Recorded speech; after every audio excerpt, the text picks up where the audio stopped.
તો સુરેન્દ્રનગર જિલ્લામાં રવિ સિઝનમાં ખેડૂતો દ્વારા મોટા પ્રમાણમાં જીરુંનું વાવેતર કરવામાં આવ્યું છે, ત્યારે છેલ્લા થોડા દિવસોથી ઠંડીનું પ્રમાણ ઘટતા તેમજ ગરમીનું પ્રમાણ વધી રહ્યું છે અને જમીનમાં રહેલા ભેજના કારણે જીરુંના પાકમાં સુકારાનો રોગ આવતા ખેડૂતોએ મહામહેનતે તૈયાર કરેલું જીરુંનો ઊભો પાક સુકાવા લાગતા ખેડૂતોમાં ચિંતાનો માહોલ છે।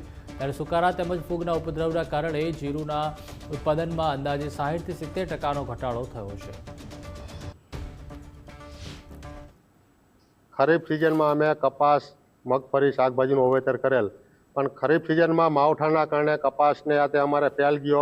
पछी रवि सीजन में अत्यारे अमे जीरुं, वरियारी, धाणा, अजमोનું वावेतर करेल छे, जेमां खास करीने अत्यारे जीरामां जे सुकारो नामनो रोग आव्यो है के खेतर आखा खाली थई जाय।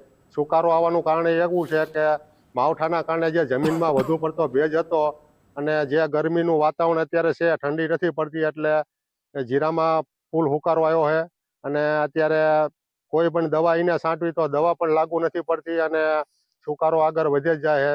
10 वीघामां अमे 40-45 हज़ार रूपियानो तो खर्चो कर्यो है अने कोई दवा पण आने अत्यारे लागू नथी पड़ती।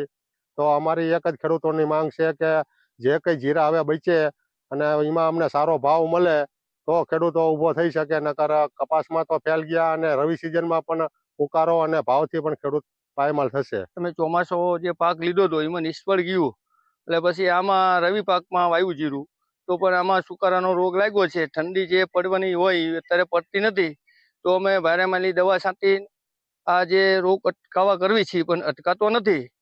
તો હવે આમાં સરકારને કોઈ પણ ખેડૂતને સહાય મળે કે કોઈ જે ફાયદો થાય એ દેવો પડે તો દેતા નથી। નુકસાન ફૂલ થઈ ગયું છે।